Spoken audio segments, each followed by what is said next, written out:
Yo, what's going on everybody? It's your boy Naruto Explain here, bringing you guys another Boruto 2 Blue Vortex discussion. Today, I want to talk to you guys about what I feel are an alarming number of comments that I've seen both here on the channel as well as through some of the DMs I've gotten on Twitter and Instagram, which is there seems to be a lot of people who believe that not only should Kawaki be killed for what he's done to Boruto, but that if Boruto doesn't kill Kawaki or if he doesn't die by the end of the series, then Boruto at the very least should never forgive him for anything that he's done. I started seeing this shortly after the end of Boruto Naruto Next Generations, where after the omnipotent Shinjutsu was casted, Kawaki realized what was going on and immediately took control of the situation by taking advantage of the cards he was handed. While he might not have intentionally caused omnipotence, he recognized that the memories of the people who were swapped when it came to himself and Boruto, and so he grabs Ada by the collar in a threatening way and he tells her to inform Shikamaru that Naruto is dead and that Boruto killed him, because Kawaki knows this is a once-in-a-lifetime opportunity to get the village to do the one thing that they wouldn't do otherwise, which is kill Boruto, who is an Otsutsuki. And Momoshiki, while he can't resurrect using Boruto's body,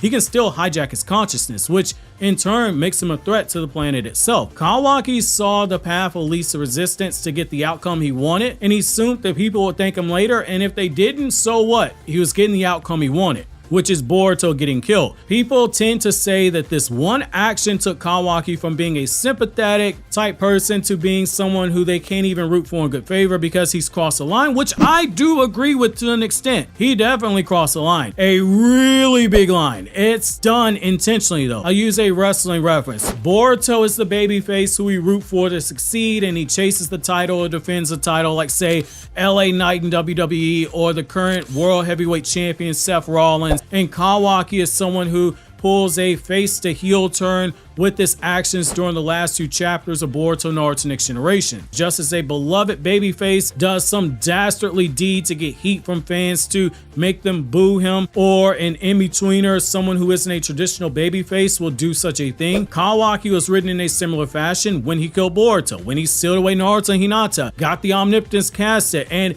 is now trying to use the ninja world to kill Boruto by any means necessary by taking advantage of the fact that Boruto will never use his true power against these people because Boruto's too kind-hearted, which might be his detriment, and it's something Kawaki's counting on. What Kawaki did is foul. I'm not even going to defend his actions there, but I do think anyone saying that this character needs to be killed by Boruto needs to get redemption through death, or that Boruto needs to never forgive him, is overreacting by a lot. We really are not about to act like Kawaki is my guy Mahito from Jujutsu Kaisen, who is currently terrorizing anime only fans during season 2 by killing beloved members of the main cast because they're part of the main 3. They can't die. Boo-hoo, get out of here. Like when he used that lovable game of got your face with Nobara by tricking her with his body double, something the anime doesn't fully explain to you. However, the point isn't me spreading the gospel of Mahito, but it's to point out that Kawaki's actions, they haven't even warranted a justified reaction to this proportion. People are acting like Kawaki's Mahito. Get out of here. I'll take it a step further. He hasn't even crossed the line that Sasuke did. Ask yourself, who has Kawaki killed during this time? Yes, he killed Boruto in front of a helpless, distraught Naruto who was reaching out to Kawaki, begging him not to kill his baby boy, but he did so with Boruto's blessing, with him telling him to do so. Hey bro, kill me.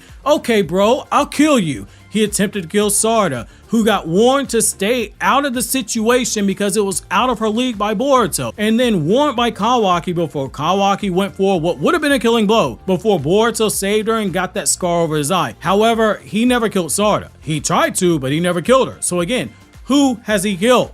By extension, when you look at Sasuke, taking out the emotion that comes from the Sasuke Defense Force, it comes out and says, well, he helped save the ninja world. Sasuke deserves to be pardoned. In universe, Sasuke did multiple things that should have required his life in exchange in order to make penance. If we're being honest here, he didn't just leave the village as a rogue ninja, but he left to join the guy who killed the third Hokage of his own village and killed the fourth Kazekage, and just had just attacked the Hidden Leaf Village. Tsunade bought him time by saying, hey, we're not gonna kill Sasuke. Naruto and Sakura deserve a chance to work things out with them. But had that been any other Kage in the Ninja Village, Sasuke would have been killed. He then went on to ally with the Akatsuki, attempted the murder of a Jinchuriki after invading the Land of Lightning. He killed dozens of samurai during the 5 Kage summit. Remember, samurai lives matter. Attacked for the 5 Kage, and he even killed Danzo, the guy who was appointed to be 6 Hokage by the feudal lord himself. Sasuke even openly plotted to kill the 5 Kage, trapped in the Infinite Tsukiyomi,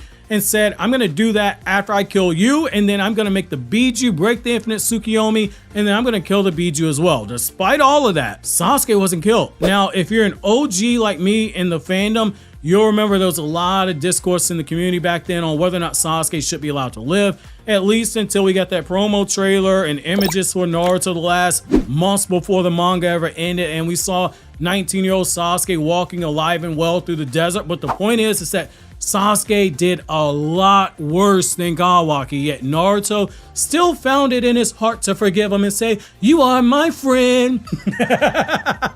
And Sasuke was given a second chance at life to make things right for all the wrongs that he's done. Gotta love shonen. When you look at Kawaki, he hasn't risen to that level. Sure, he's trying to have Boruto killed, but Kawaki's stance, it isn't too unlike the Boruto Kage. They literally told Naruto, look, we know that's your son, but if you can't find a way to stop Momoshiki from taking over, that guy's gotta go. They basically told Naruto, hey, kill your son, and if you're that torn up about it, go make a few shadow clones to spend some quality time with Hinata in a cabin somewhere, put on some ninja R&B music, and then make another child. Obviously, it's not that simple for Naruto, but the point is that there are Kage who will back Kawaki in his stance to say, hey, Boruto needs to die. Because, again, as Ezamoto told us, as they checked out Boruto's body following Kawaki killing him, Momoshiki can't come back to life using Boruto, but he can hijack his body if his chakra runs too low or Boruto's mental state of mind is broken. That by default makes him a liability, and liabilities are killed. It's a classic example of having good intentions but going about things the wrong way. Kawaki knows he's crossing the line.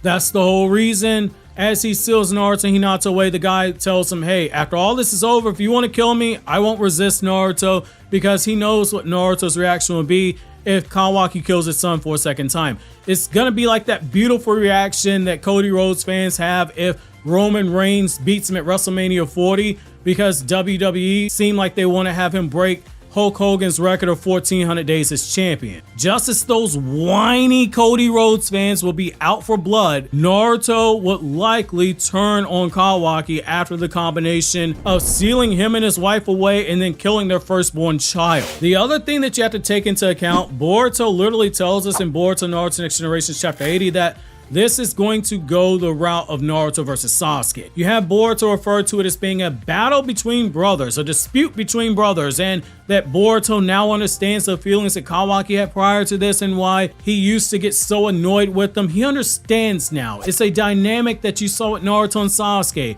Boruto's gonna end up navigating Kawaki back from the far edge back to a path of redemption. If you're expecting anything less than that in a sequel series like Naruto, where one of the main themes of Naruto was understanding people and growing past your pain in order to forgive those who wronged you and become a better person, if you're expecting anything less than that, you're completely reading the wrong series. And hey, if you're sick of that line of thinking, I'm right there with you. That's one of the things I hated about Naruto. We're gonna forgive everybody. Obito was the coolest guy ever. Get the hell out of here with that.